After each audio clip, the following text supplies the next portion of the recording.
स्वाधीन भारत में कहते हैं कि हम सेक्युलर हैं और सभी धर्मों का समान सम्मान होना चाहिए।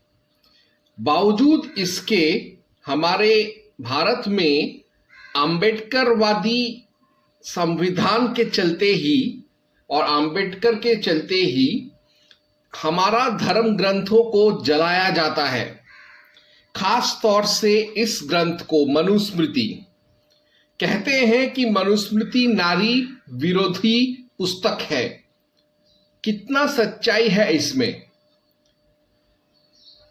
महामानव या यूं कहे तथा कथित महामानव डॉक्टर भीमराव अंबेडकर भारत रत्न, जो कि खुद को बहुत बड़ा संस्कृतज्ञ और शास्त्रविद मानते थे, वो भी ऐसा मानते थे कि मनुस्मृति नारी विरोधी है।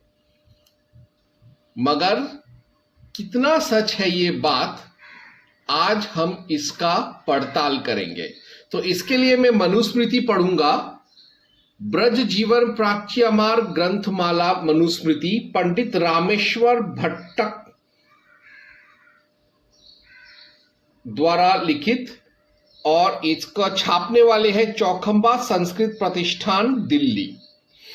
तो समय व्यर्थ ना करते हुए मैं आपको एक एक मनुस्मृति का श्लोक सुनाऊंगा और आप खुद ही फैसला कीजिए कि ये नारी विरोधी है कि नहीं। तो सबसे पहले हम पढ़ेंगे मनुस्मृति अध्याय 2 का 138वां श्लोक, जो ऐसा कहता है, चक्रिणो दशमिस्थस्य रोगिणो भारिणः स्त्रियाः श्रात्रकस्य च राज्ञश्च पंथा देयो वरस्य च।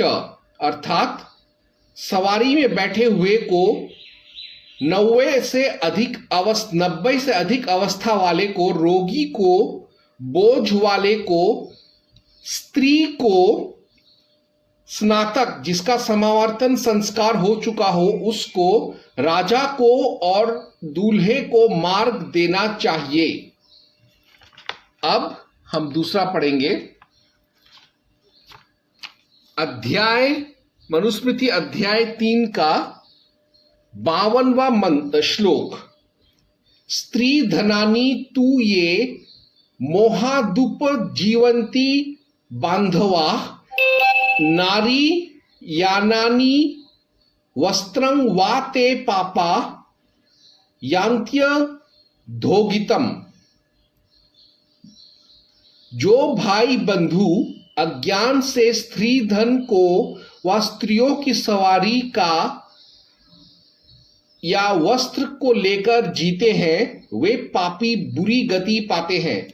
यानी इस श्लोक में मनु ने दहेज प्रथा का घोर विरोध किया है, उस पर प्रतिबंध लगाया है और यह भी कहा है कि स्त्री का संपत्ति, खासतौर से स्त्री धन, सिर्फ उसी का ही धन है और उसी का अधिकार है उस पर, उसके ससुराल या माता पिता या किसी भी दूसरे सगे संबंधी रिश्तेदारों भाई बंधुओं का नहीं। अब अध्याय 3 का ही 55 श्लोक पढ़ते हैं। पितृम भ्रात्रार भर्यता पतिमिर्दैवस्तथा पूज्या भूपयित्वा चा बहु कल्याणी मी पप्सु भी। अर्थात अधिक कल्याण चाहें तो पिता, भाई, पति तथा देवर, इनको चाहिए कि ये स्त्रियों का आदर करें और उनको आभूषण पहिरावें। अध्याय 3 का ही 56वां श्लोक, यत्र नार्यस्तु पूज्यन्ते रमन्ते तत्र देवताः यत्रैतास्तु न पूज्यन्ते सर्वास्तत्राफला क्रियाः। जहां स्त्रियों का आदर किया जाता है वहां देवता रमण करते हैं और जहां इनका अनादर होता है वहां सब काम विफल होते हैं। मनुस्मृति अध्याय 3 श्लोक 57 शोचन्ति जामयो यत्र विनश्यत्याशु तत्कुलम न शोचन्ति तु यत्रैता वर्धयते तद्धि सर्वदा। जिस कुल में जामी स्त्री पुत्रवधू स्त्रियां शोक करती हैं वह कुल शीघ्र ही नष्ट हो जाता है, और जहां यह शोक नहीं करती वह कुल निश्चय करके बढ़ता है। जामयो यानी गेहानी शपन्त्य प्रति पूजिता तानी कृत्या हतानीव विनश्यन्ति समन्ततः। ये है 58वां श्लोक। जिन स्त्रियों का आदर नहीं होता है, वे जिन कुलों को शाप देती हैं, वे मारण से मारे जाने के समान चारों तरफ से नष्ट हो जाते हैं। मनुस्मृति अध्याय 3 59वां श्लोक 59वां। तस्मादेता सदा पूज्या भूषणाच्छादन दनाशनय भूति कामैर्नैरे नित्यं सत्कारे पूतस्वेषु च। इसलिए संपत्ति चाहने वाले मनुष्यों को चाहिए कि आदर के अवसरों पर और उत्सवों में वस्त्राभूषण और भोजनों से सदा स्त्रियों का आदर करें। अब हम पढ़ेंगे मनुस्मृति अध्याय 3 का 114वां श्लोक। सुवासिनी कुमारिश्च रोगिणी गर्भिणी स्त्रियः अतिथि तभ्योग्र एवैतान्मा जयेद विचारयन। नई बहू, लड़की, रोगी और गर्भिणी स्त्री, इन सबको अतिथियों से पहले ही बिना विचारे भोजन करावे।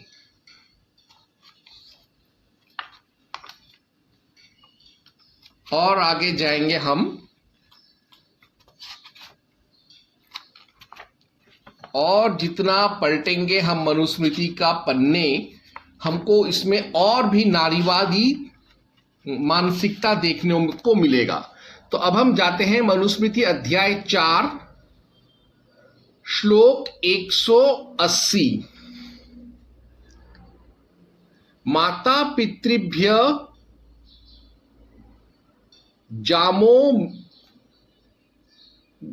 जामोभिर भ्रात्रा पुत्रेण भार्यया दुहित्रा दास वर्गेण विवादं न समाचरेत।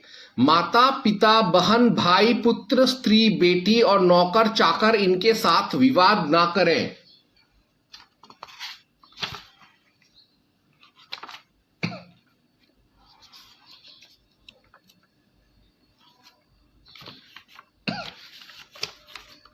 अब आते हैं मनुस्मृति अध्याय 5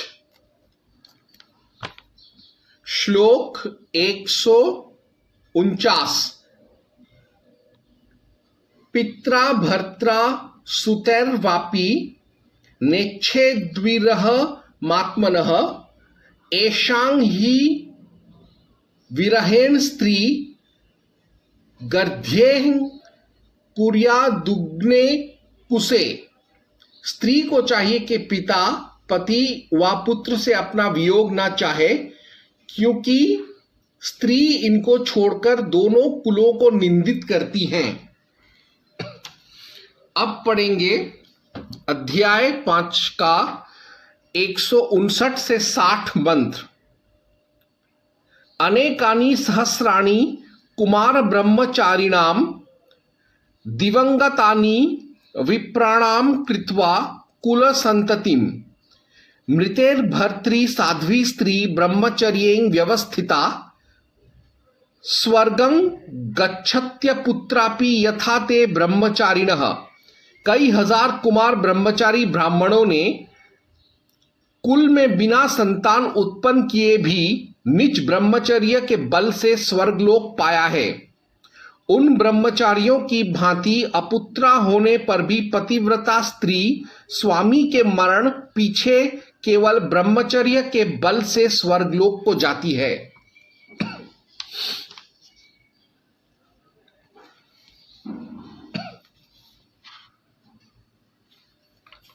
अब सीधा आएंगे मनुस्मृति अध्याय 8 श्लोक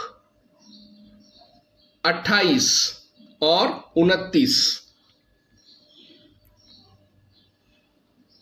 वशांग पुत्रासु चैवं स्याद्रक्षणं निष्कुलासु च पतिव्रतासु च स्त्रीपु विधवास्वातुरासु च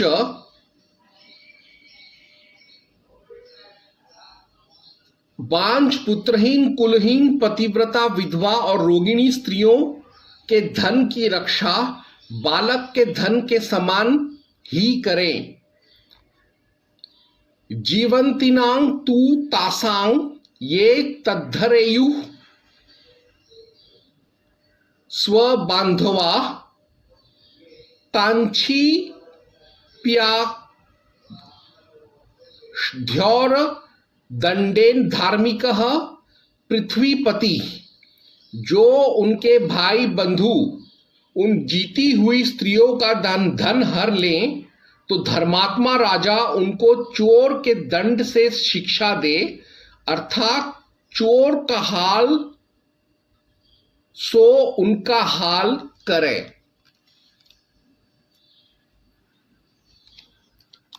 अब आगे और देखते हैं। मनुस्मृति अध्याय 8 श्लोक 275। मातरं पितरं जायां भ्रातरं तनयं गुरुम आक्षार्यच्छन्तं दाप्यः पंथानां चादद हुरोः। जो माता पिता पत्नी भाई पुत्र और गुरु की निंदा करे वह गुरु के लिए मार्ग न छोड़े, उस पर 100 पण दंड होना चाहिए।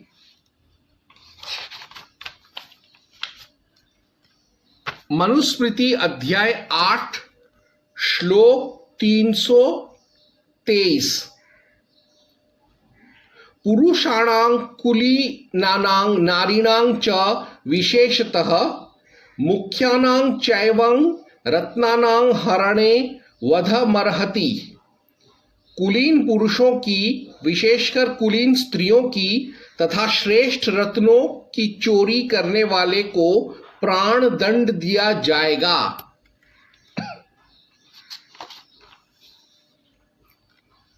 मनुस्मृति अध्याय 8 श्लोक 352। परदार भीमर्षेषु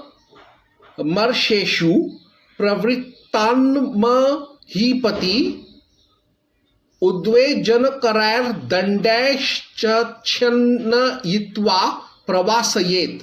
राजा को चाहिए कि पराई स्त्रियों के विषय करने वाले मनुष्यों को अनेक भांति के उद्वेगजनक दंडों से नाक कान आदि हाथ पांव कटवाकर देश से निकाल दें।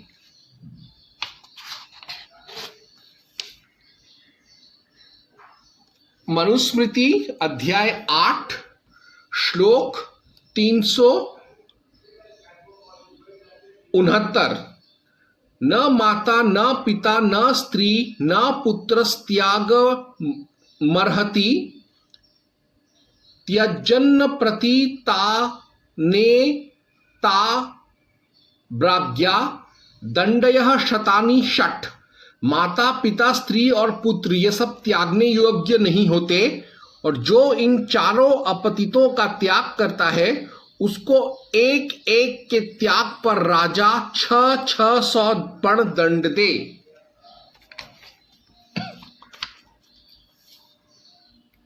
मनुस्मृति अध्याय 9 श्लोक 4।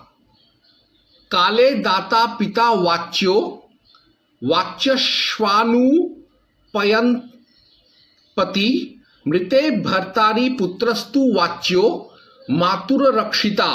योग्य समय में अर्थात ऋतुकाल के पूर्व यदि कन्यादान ना किया जाए तो पिता की निंदा होती है, और ऋतुकाल में संगम ना करने से पति की निंदा होती है, और जो पिता के मरने पर यदि पुत्र माता की रक्षा ना करे तो उसकी निंदा होती है। मनुस्मृति अध्याय 9 श्लोक 5। सूक्ष्मेभ्योऽपि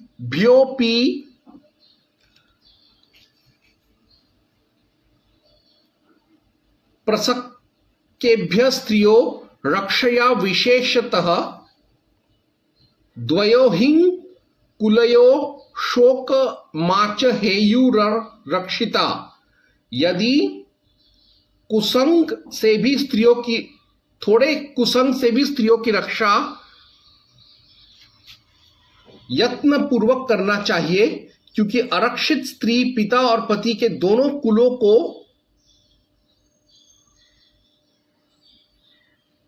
संतापित करती है। अब उसी का अध्याय 9 का श्लोक 6। इमं हि सर्ववर्णानां पश्यन्तो धर्ममुत्तमं यतन्ते रक्षितुं भार्या भर्तारो दुर्बला अपि। सब वर्णों के इस उत्तम धर्म को देखकर दुर्बल पतियों को भी अपनी अपनी स्त्रियों की रक्षा करने के लिए यत्न करना चाहिए। मनुस्मृति अध्याय 9 श्लोक 11। अर्थस्य संग्रहे चैनां व्यये चैव नियोजयेत् शौचे धर्मेण पत्यां च पारिणाह्यस्य वेक्षणे। धन संग्रह, व्यय, शरीर आदि की शुद्धि, धर्म कार्य, रसोई बनाना तथा घर की सामग्री की देखभाल, इनमें स्त्रियों को लगावे। अब मनुस्मृति अध्याय 9 श्लोक 12।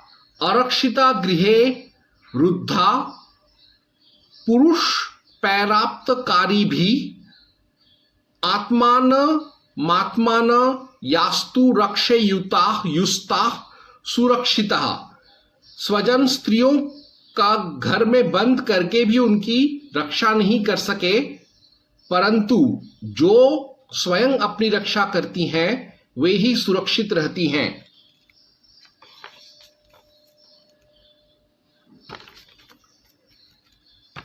मनुस्मृति अध्याय 9 श्लोक 22। यादन गुणे भर्त्रा 22 और 23। स्त्री संयुज्येत यथा विधि तद्गुणा सा भवति समुद्रेणेच निसृगा। जैसे नदी का जल समुद्र में मिलने से खारी हो जाता है, उसी भांति स्त्रियां भी अच्छे व बुरे मनुष्यों के साथ विवाह होने से उनके समान गुण युक्त हो जाती हैं। अक्षमाला वसिष्ठेन संयुक्ता धमयोनिजा शारंगी मंदपालेन जगामाभ्य हरहे गीयताम। अधम योनि में उत्पन्न हुई अक्षमाला वशिष्ठ के साथ विवाह होने से और शारंगी मंदपाल ऋषि के साथ विवाह होने से परम पूज्य हुई थी।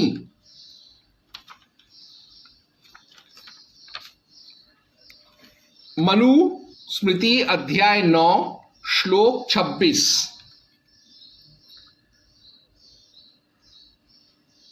26, 27, 28 एक साथ पढ़ूंगा क्योंकि सब रिलेटेड है।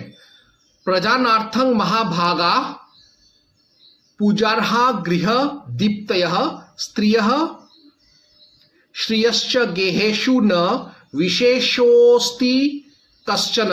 यद्यपि स्त्रियों की बहुत सी निंदा करी, परंतु ये पुत्रों को उत्पन्न करती हैं, इसीलिए ये भाग्यवती सत्कार के योग्य और गृह की शोभा है। घर में श्री और स्त्री में कुछ भी विशेषता नहीं है, अर्थात जैसे लक्ष्मी बिना घर की शोभा नहीं, ऐसे ही स्त्री के बिना घर की शोभा नहीं है। उत्पादन पत्यस्य जातस्य परिपालनम प्रत्यहं लोकयात्रायाः प्रत्यक्षं स्त्री निबंधनम। संतान उत्पत्ति, उत्पन्न हुई संतान का पालन और घर के धंधों का देखना भालना, इनके लिए भार्या ही मुख्य कारण है। अपत्यं धर्म कार्याणि शुश्रूषा रतिरुत्तमा दाराधीनस्तथा स्वर्गः पितॄणामात्मनश्च। संतान उत्पत्ति, अग्निहोत्र आदि धर्म कार्य, सेवा, उत्तम रति और पितरों के साथ तथा अपने स्वर्ग प्राप्ति के कार्य केवल पत्नी के ही अधीन है।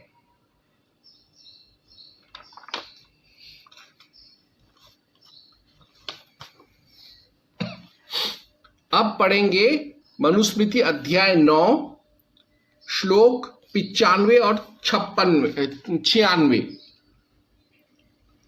देवदत्तां पतिर्भार्या विन्दते नेच्छत्यात्मनः तां साध्वीं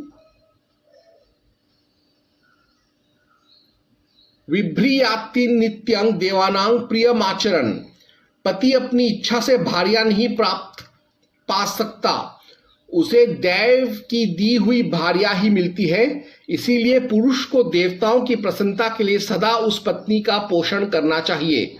प्रजानार्थे स्त्रियः सृष्टः संतानार्थं च मानवाः तस्मात् धारणो धर्मः श्रुतो पत्र्या सहोदितः। गर्भ धारण के लिए स्त्रियों और गर्भाधान के लिए पुरुष उत्पन्न हुए हैं। इसलिए वेद में कहा है कि साधारण धर्मों को भी स्त्री सहित करें, अकेला ना करें। मनुस्मृति अध्याय 9 श्लोक 101। अन्योन्य स्वायभिचारो भवेदामरणान्तिकः एषः धर्मः समासेन ज्ञेयः स्त्री पुंसयोः परः। स्त्री पुरुष का आपस में यह धर्म जानना चाहिए कि जीवन मरण पर्यंत धर्म, अर्थ, काम, मोक्ष आदि में पृथक न हो।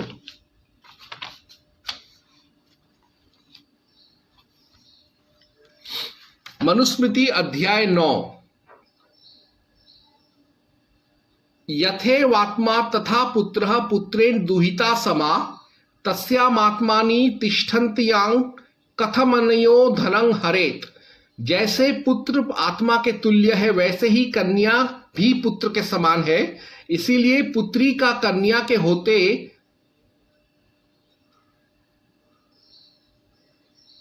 अन्य पुरुष उसकी धन का भागी कैसे हो सकता है। मनुस्मृति अध्याय 9 मंत्र 131। मातुस्तु यौतकं यत्स्यात् कुमारी भाग एव सह दौहित्र एव च हरेद पुत्र स्याखिलं धनम। माता के विवाह समय जो धन मिला है वह कुमारी को मिलना चाहिए और पुत्र ही नाना का सब धन दौहित्र ही धारण करे।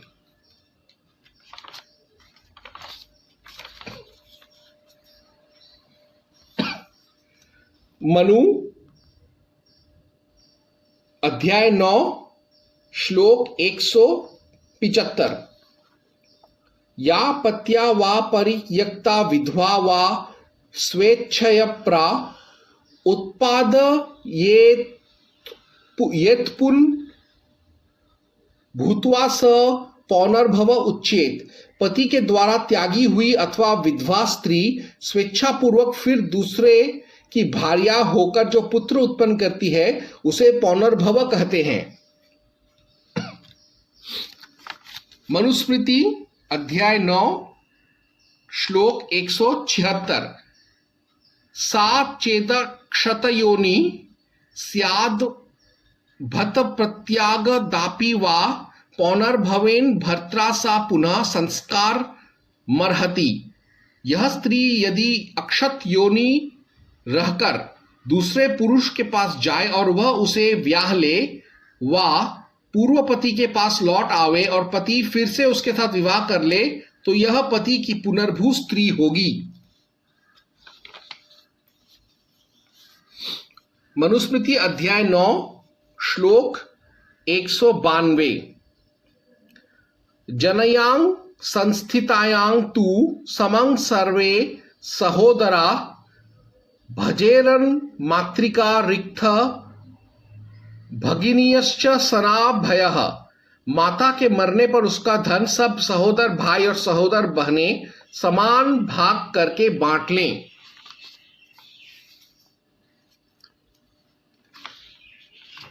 अब पढ़ते हैं मनुस्मृति अध्याय 9 श्लोक 212। सोदर्यां विभजरे रंगरस्तं समेत्य सहिता सममं भ्रातरो ये च संसृष्टा भगिनीयश्च सनाभयः। यदि भाइयों में से जेठा व छोटा भाई सन्यासी पतित आदि होने से अंशरहित हो जाए व मर जाए तो उसके भाग का लोप न हो उसके पुत्रों को दे देना चाहिए, और जो पुत्र न हो तो उस धन को सब सगे भाई सब संश्लिष्ट भाई और सगी बहिनें इकट्ठे होकर समान रीति से आपस में बांट ले। अभी मनुस्मृति अध्याय 2 श्लोक 213। यो ज्येष्ठो विनिर्कुर्वीत लोभाद्भातृतन्य व्यसः सो ज्येष्ठः स्याद भागश्च नियंतव्यश्च राजभिः। जो जेठा भाई लोभ से छोटे भाइयों को ठगे अर्थात उन्हें पूरा भाग न दे तो उसे बड़ा नहीं मानना चाहिए। उस जेठे के योग्य उद्धारांश भी नहीं मिलेगा और राजा के द्वारा उसे उल्टा दंड मिलना चाहिए। अब आगे बढ़ते हैं, पढ़ते हैं मनुस्मृति अध्याय 9 232।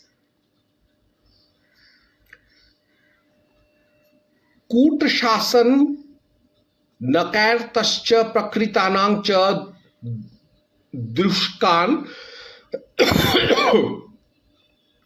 स्त्री बाल ब्राह्मण न ज्ञानश्च हन्या द्विस्तटसेविनस्तथा। राजा की आज्ञा को छल से लिखने वाले, प्रजाओं में भेद करने वाले, स्त्री बालक तथा विप्र घातक तथा शत्रु की सेवा करने वाले इनका राजा वध करे।